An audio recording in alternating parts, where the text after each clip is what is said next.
সংসার টিকিয়ে রাখতে কত ইচ্ছেকে নীরবে বিদায় নিতে হয়, কত অপমান গিলে ফেলেও স্বাভাবিক থাকতে হয়।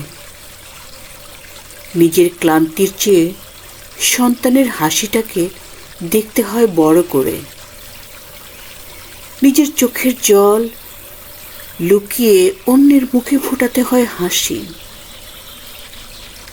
কতবার যে মনে হয় সব ছেড়ে নিজের মতো একা হয়ে বাঁচি। তবু বৃদ্ধ বাবা মায়ের মুখটা আটকে দেয়।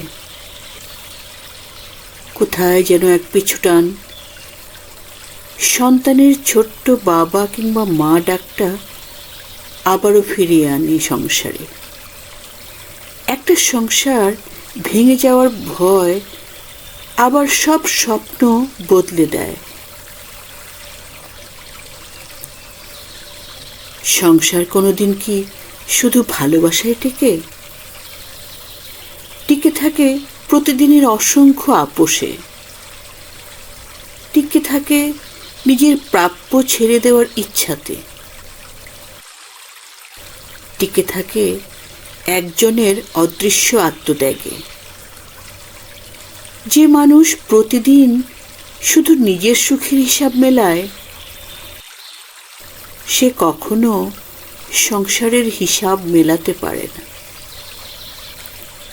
আর যে মানুষ প্রতিদিন নিজের ইচ্ছেগুলোকে নীরবে বিসর্জন দেয়, একটা সংসারই একদিন তার ত্যাগের উপর দাঁড়িয়ে বাঁচতে শিখে ফেলে। জীবনে ভালো থাকার চেয়ে ভালো রাখা অনেক বেশি জরুরি। নিজের সুখে বাঁচা জীবন নয়, কারো দুঃখে একটু স্বস্তি হয়ে ওঠাই জীবনের সৌন্দর্য। নিজের জন্য অনেকেই বাঁচে, অন্যের জন্য বাঁচতে পারাটাই মানুষ হওয়া।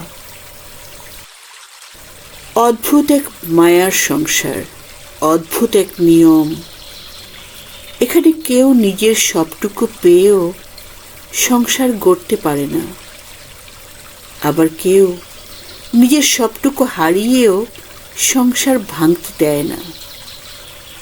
হয়তো এ কারণেই সংসার ভালোবাসায় শুরু হয়, কিন্তু নীরব ত্যাগেই সারা জীবন টিকে থাকে।